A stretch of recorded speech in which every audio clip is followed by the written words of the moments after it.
I'm Kimberly from Fact Quarter Shop, and today we're using the Little Birdie template to create a new Quilt As You Go tabletopper.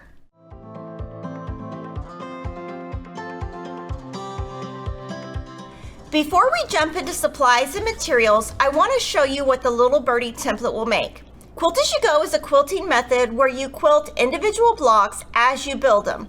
Rather than basting and quilting a large completed quilt top all at once, you're literally quilting your blocks as you go.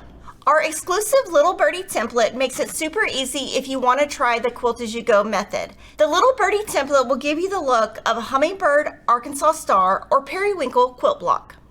To make your quilt, you will need your Little Birdie Quilt As You Go template, and with your template, you receive a printed pattern. Make sure you save that because it has the written instruction. You also need batting. We are going to be using the 1 pack of 10-inch squares of 80/20 Silky Blend Happy Cloud batting. You need a total of 4 squares. For the marking tool, we recommend the Clover Blue water-soluble marker because the marked lines will not disappear with heat because you need them throughout the entire project. You'll need pinking shears. We're using Fiskars. You'll also need a fabric glue stick. We're using the Soline water-soluble glue pen. And of course, you'll need some fabrics. For your fabrics, you need 1 print charm pack or 36 5-inch squares. You also need 7/8 yards of a fabric or 36 5-inch background squares. Since you're making a Quilt As You Go project, these are the only 2 fabrics that you need. And you do have enough fabric here if you would like to start your fabrics. After you've gathered your fabrics and supplies, let's get sewing. Before we start, I wanted to talk about your template. It comes with a paper backing. You'll want to take that off, and this will be your template at that point. When we're sewing today, we're going to be using a 2.0 stitch length. We are going to back stitch at the beginning and end of every seam, which is totally different than your normal quilting. A walking foot is optional, but today we won't be using one. And before you start, you will want to cut your batting into 36 2 3/4 inch batting squares.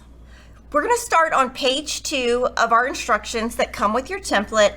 Today, our fabric A is going to be our background fabric, and our fabric B is going to be our dark fabric or the fabric you pull from your charm pack. I'm going to take your fabric A and I'm going to crease this so I can see diagonal lines. That is creating a stitch line, and it's also helping me create where I'm going to put the batting square. So we're going to flip this over, and we want to lay this batting where it hits on these diagonal lines. So I'm going to put some glue on the fabric first, place that down, and it should stay in place. From there, on the other side, you're going to put your print fabric. So you will have both fabrics right sides out with batting in the center. From there, we're going to go to the sewing machine, use a 2.0 stitch length, and stitch on both of the diagonal lines. Once you sew that together, this is what it will look like. You're going to make 36 of these units. So the next step is easier to do on the background side. You're going to use these diagonal stitches that you just made to go within the template right here. Once you have that lined up, we're going to mark all of these lines and the outside of the template. And just as a tip, when you're drawing these lines, you really want this point right here to touch right where the stitch line is. From here, I'm going to connect these lines so it's just a little bit easier to sew.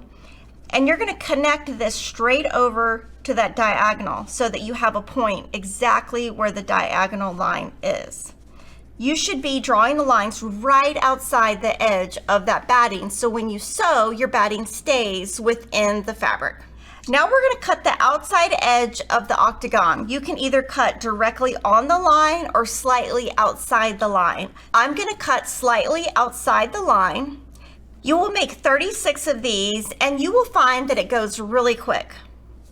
Now we're going to assemble our quilt rows. It's super easy. You're going to put 2 of your fabric B fabrics together, and you want to line them up where your diagonal lines will touch.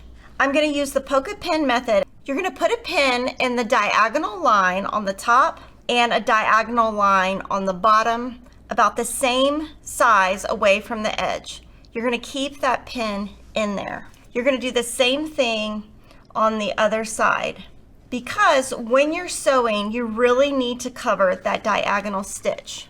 From here, we're going to start right where the square hits the edge. We're going to back stitch, go all the way down, and back stitch again. And if you keep your pins in, it should help it stay in place, and also just make sure you're sewing outside the line of the batting. Once you have that line sewn, you're going to open this up, and you want this to be nice and flat. So I'm going to use a seam press roller. Once you have this seam nice and flat, you're going to add 4 more octagons. So you will have a row of 6 octagons. Once you have all 6 of your octagons together, right here, we need to stitch these flaps down. So we're going to go to our sewing machine and stitch all 4 sides close to the end, making sure to back stitch when we start and we end. Okay, so here is my row with all of my stitches in, and if you have any small threads, clip those off. You're going to make 6 rows. Now I'm going to show you how you join all of those rows. You're going to put your fabric beads together, and on each end you're going to do the polka pin method, where you put your pin through those stitches, the right end and the left end. You're going to pin at each intersection. Then you're going to start and back stitch, and you're going to go all the way across. But you need to make sure that you actually cover the fabric, because if you don't cover the fabric fully, you will have holes in your quilt. So before we move on, open this up and make sure you don't have any holes right here. If you do, I would go back over those seams, then flip this open, and you're going to do the same thing you did earlier by pressing these seams nice and flat. Once you have that done, we need to sew these flaps down. So here you're going to start with your needle down, back stitch, and you're going to go all the way across the long side and then back around the bottom side, and when you end, you're going to back stitch. Here are your 2 rows put together. You're going to continue and add 4 more rows, so you have 6 blocks across and 6 blocks down. Then before you finish, you're going to stitch on this outside line, making sure to enclose right here so there's no gaps. You're going to stitch all the way around all 4 sides. Once that's done, I'm going to show you 2 finishing options. I'm going to show you your first option of finishing.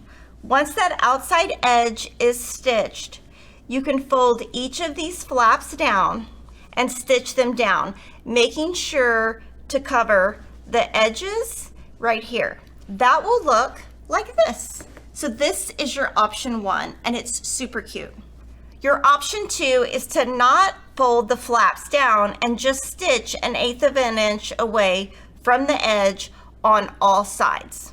Another fun thing is this quilt has the background as your fabric A, and this quilt has your print as fabric A. So you really have 4 options on how your quilt can look. The little Birdie Quilt As You Go template will make a simple and unique project to spice up your home decor. Check out the pattern that comes with your template for multiple size options, and make sure you like, comment, and subscribe, and I'll see you next time.